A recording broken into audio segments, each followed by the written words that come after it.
The time has come to harvest my globe artichokes. I'm also going to harvest some Jerusalem artichokes, just for the namesake.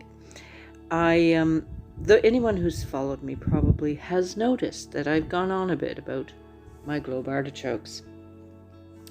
I apologize, but I'm rather proud to have had them produce in the first year in Newfoundland. Artichokes are usually perennial plants that have to overwinter before they will flower. That is, they have to be exposed to cool temperatures. And so what I had to do was trick them into that. They won't survive our winters, so there goes the chance to have them overwinter. So the tricking, what I did was I exposed them for 10 days, as the package said, for 5 to 10 degrees Celsius. I had to be careful it didn't go above or below that for 10 days, so I monitored the temperatures in our region very closely. I started the seeds indoors themselves March 1st, and then early May is when I put them out to vernalize, is what it's called, fooling them. That was painful to watch, and some didn't make it. These pampered indoor plants were doing beautiful. I had 8, and in the end 5 survived. Now 2 plants grew on to be able to produce what I'm showing you here.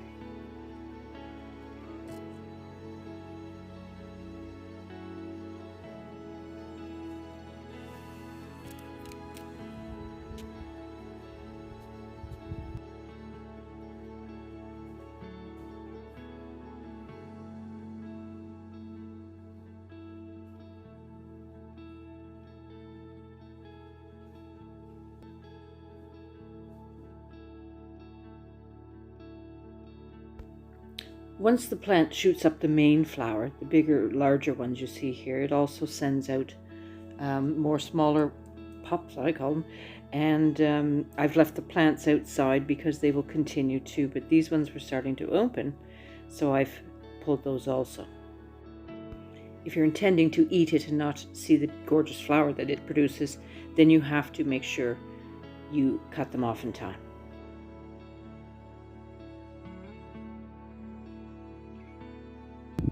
Just because we're talking artichokes, I decided to harvest some of the Jerusalem artichokes, so I've just scoured around in the dirt here to bring a few in. They are both from flowers. One's the globe artichoke is a thistle, and these are sunflowers. Now the Jerusalem artichoke is a root, and not related whatsoever, sometimes called sunchokes, aka Canadian truffles. And also, I should note, Jerusalem artichokes are not at all hard to grow. You throw them in the dirt, and actually they'll take over if you let them. I've just wriggled and pushed off the bottom stem, simply to make them sit nicely on a plate.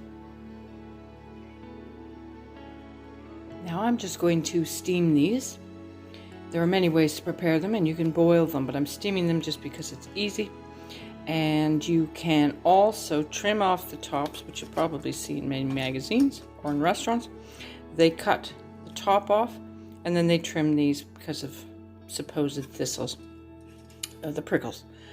I'm not concerned about that, and I have seen them and eaten them also left whole, and it's nice and pretty. Also, it makes cooking them super easy. I mean, less work is the way I always want to go anyways.